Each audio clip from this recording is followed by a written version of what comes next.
Le gouvernement souminois II, les accords de Doha, les accords de Washington. Voilà les sujets sur lesquels nous allons revenir au cours de notre nouveau numéro de décryptage avec un avocat, mais ici on ne le reçoit pas en tant qu'avocat, mais en tant qu'analyste politique. Il est aussi cadre de FNSD. Alors, Maître Placide Kabena, bienvenue.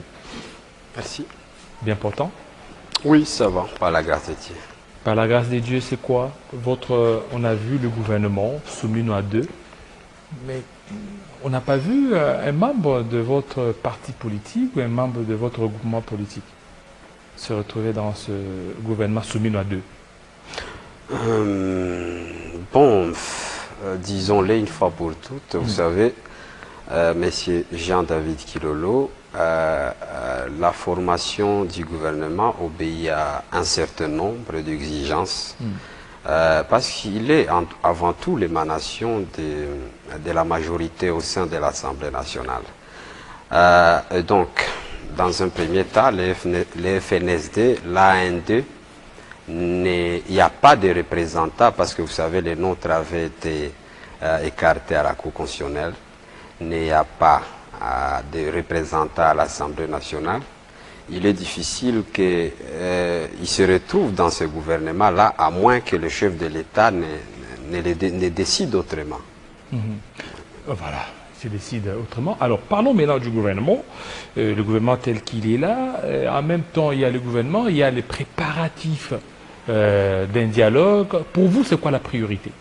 La sortie du gouvernement ou d'abord les dialogues? Ça dépend en fait, parce que le tout constitue une priorité, mais tout dépend du moment. Hein? Parce que le gouvernement entre dans ce que l'on considérerait la poursuite ou la continuité de l'État, hein?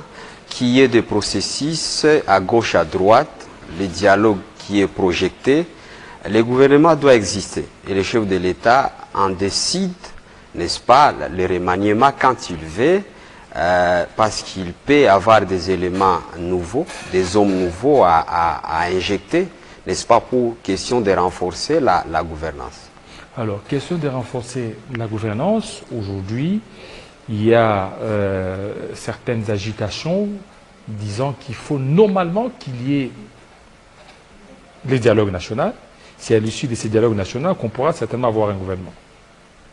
Oui, mais en attendant que le point soit mis sur les i, il n'était pas interdit au président de la République de former ou de remanier le gouvernement. Il n'est pas interdit. Parce que le dialogue, disons-le, fait partie de la culture humaine. Le dialogue ne concerne pas seulement les Africains, comme on a l'habitude de le dire. N'est-ce pas? Il concerne tous les êtres humains. Et dans le cadre de la République démocratique du Congo, le dialogue a toute son importance parce qu'il aiderait, n'est-ce pas, à renforcer la cohésion nationale, surtout lorsque nous savons que les conflits en cours ont des aspects internes. Vous voyez? Donc ce dialogue, sa tenue pourra également prendre en charge les aspects internes de la crise qui se vit en République démocratique du Congo. Vous parlez du dialogue sous la médiation Senko et SCC ou sous d'autres médiateurs? Bon, en tout cas, toutes les solutions idoines sont la bienvenue, mais en ce stade, nous avons vu le président de la République recevoir les membres de la Senko, les tandems Senko et SCC, n'est-ce pas, à qui il a reformulé ses propres recommandations. Donc nous pensons que le dialogue sera organisé dans le format qui est proposé par ce tandem-là. Voilà. Le dialogue tel qu'il est là, il y a ceux qui voient qu'il faut qu'il y ait des médiateurs africains. Que pensez-vous? Oh, la médiation, elle aiderait à créer l'équilibre à notre avis. Donc il faut qu'il y ait des médiateurs, mais des médiateurs qui comprennent ou qui comprendront ceux qui ont la connaissance des problèmes congolais. C'est vraiment important d'avoir ce genre de médiateurs. Alors, faudra-t-il dialoguer ici ou aller à Doha, aller à Washington. Alors que peut-être certains verraient la solution entre Congolais que la solution étrangère venant de Doha et venant des États-Unis. Oui, la solution elle est congolaise. Peu importe l'endroit où le dialogue se tient, n'est-ce pas? Parce que, disons-les, les lieux de la tenue du dialogue dépendent également des participants à ce dialogue-là. Ce n'est pas à nous de déterminer qui sont censés y prendre part. Les tandems 5O et CC sont en train de travailler et je crois que le cabinet du président de la République est en train de faire le suivi, n'est-ce pas, de la mise en place ou de tous les réglages possibles. Donc il va dépendre des composantes qui seront retenues pour participer à ce dialogue-là.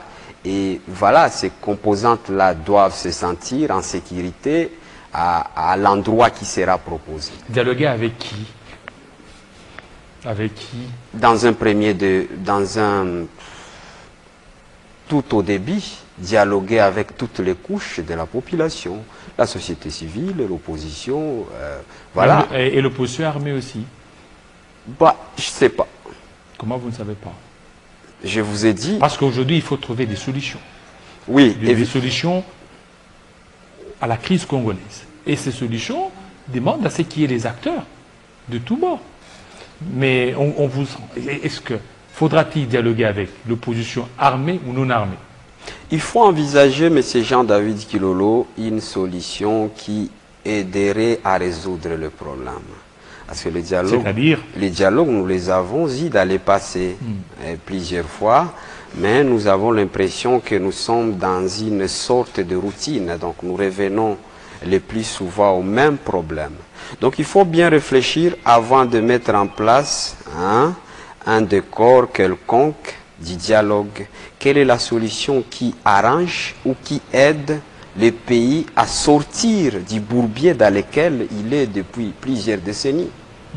Alors, aujourd'hui, la situation telle qu'elle se présente, on a vu Doha, on a vu déclaration de principe, il y a eu l'accord entre RDC ainsi que le Rwanda, mais jusque-là, sur le terrain, rien ne bouge de positif. Bon. Les villes sont toujours sous-occupées, les tueries continuent dans l'est de la RDC. De la RDC. Nous en avons parlé. Tout à l'heure, vous me posiez une question sur la tenue du dialogue et vous posez également des questions pertinentes sur des processus en cours. Au fait qu'il s'agisse de l'accord entre la République démocratique du Congo et le Rwanda qui avait été signé au mois de mai à Washington sous la médiation... Le 27 juin. Voilà, le 27 juin. Sous la médiation américaine. Et le processus de Qatar qui a abouti à une déclaration, la signature de la déclaration d'un principe et le dialogue qui est voulu, tous ces processus plutôt s'inscrivent dans une dynamique de complémentarité. Parce que notre problème, le conflit congolais, est multidimensionnel et il implique également plusieurs acteurs. Parlons de l'accord de Washington. À notre avis, cet accord constitue une lueur d'espoir. L'accord de Washington? Oui, l'accord de Washington entre la République démocratique du Congo et le Rwanda constitue une lueur d'espoir. Pourquoi? Parce qu'il touche à tout le point de discorde entre la République démocratique du Congo et le Rwanda, n'est-ce pas, notre voisin, qui, il faut le dire, est à la base ou à l'origine de tous les conflits que nous avons connus. Mais malheureusement, on n'a pas cité l'agresseur. C'est ça le problème, c'est que quand il y a des accords, il faut citer l'agresseur. Mais on s'est rendu compte, on est allé à Washington, on est allé à Doha. C'est comme si c'est un peu hésitant. On ne cite pas nommément que la RDC est agressée par le Rwanda. Tout dépend de l'interprétation et de la compréhension qu'on a d'un accord. Vous savez, cet accord reconnaît l'intégrité territoriale des deux États, n'est-ce pas? Il reconnaît également les résolutions pertinentes des Nations Unies. sur la crise du Congo et ces résolutions-là condamnent et citent nommément le Rwanda comme agresseur.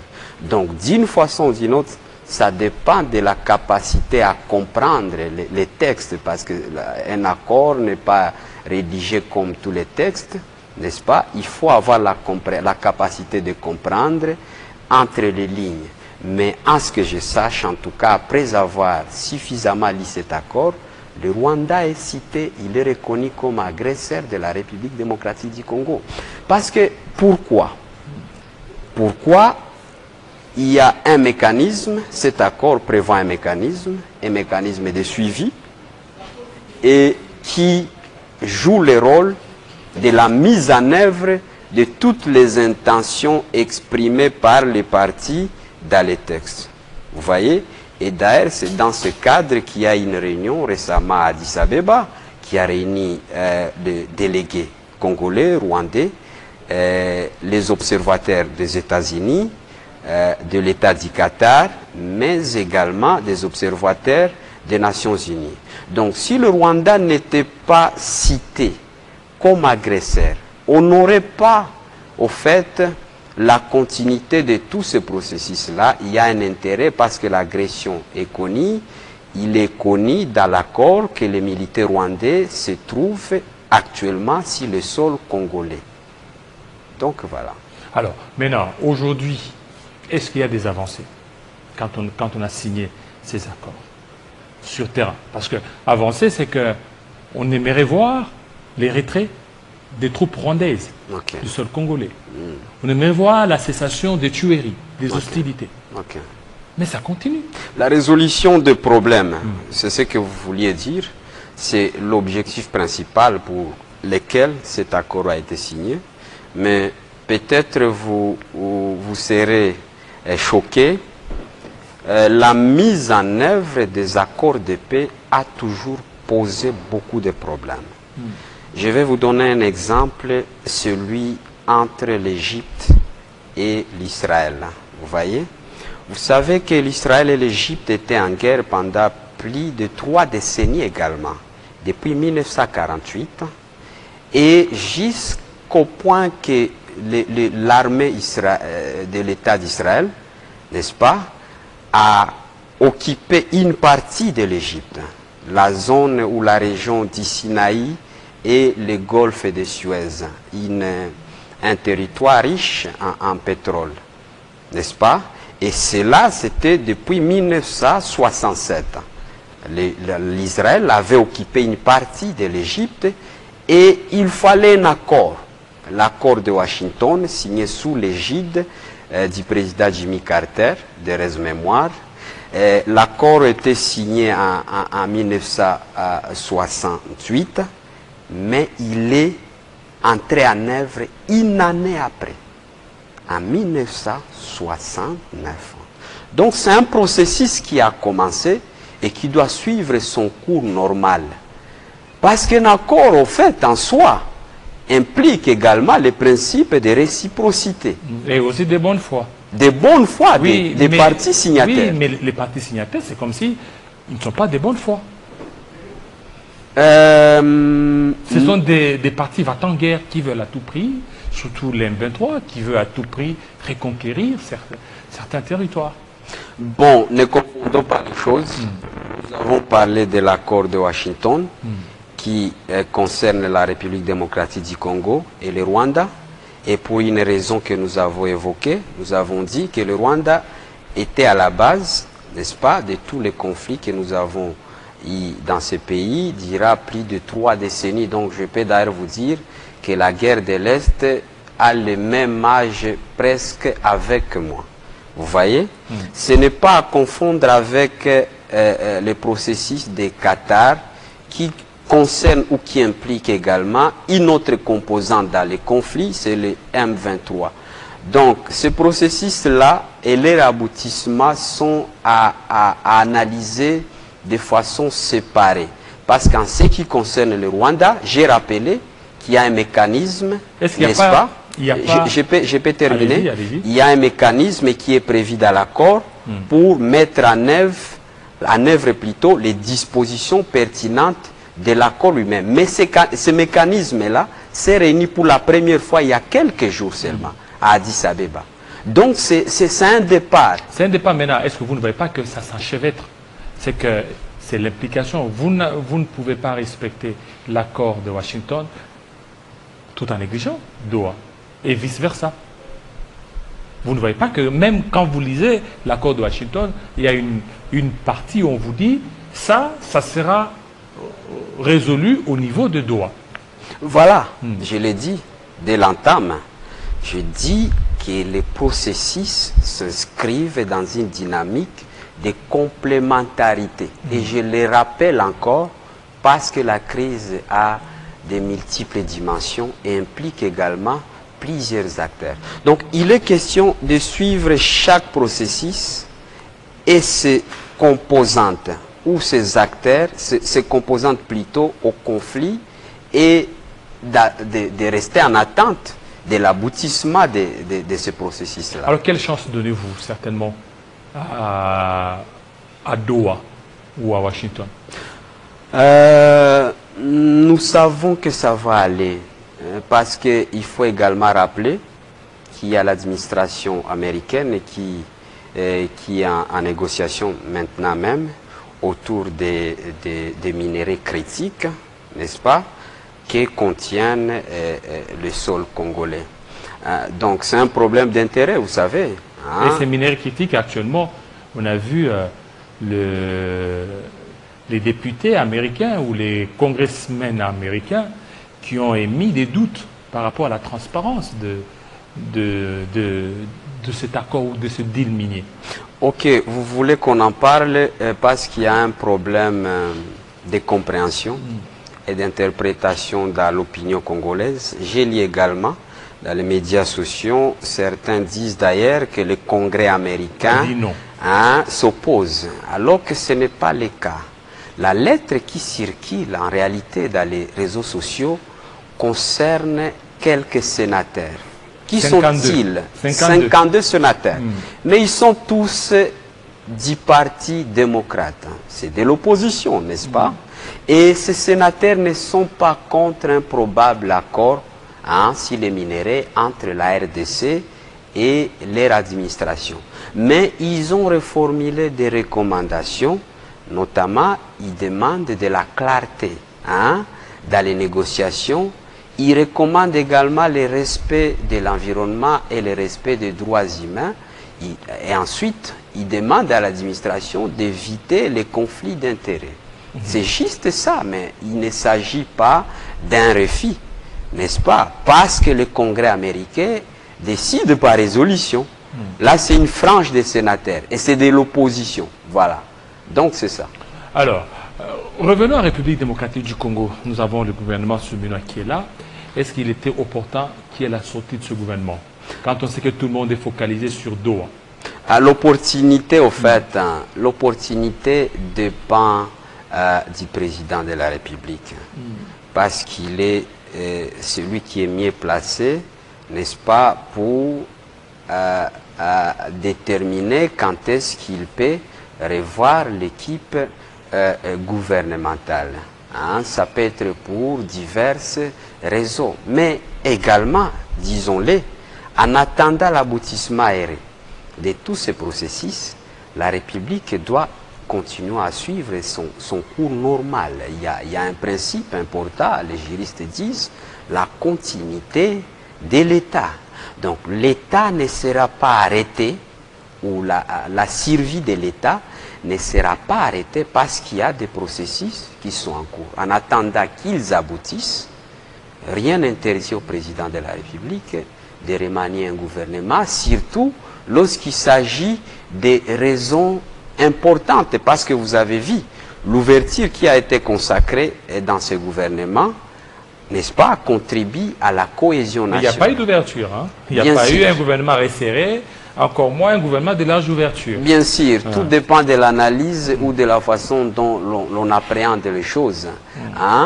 La taille a été diminuée, même si on enlèverait un ministère, c'est déjà, on l'a diminué. Vous voyez, il y a des opposants qui ont été... Quel opposant? Adolphe Muzito, par Les exemple. opposants.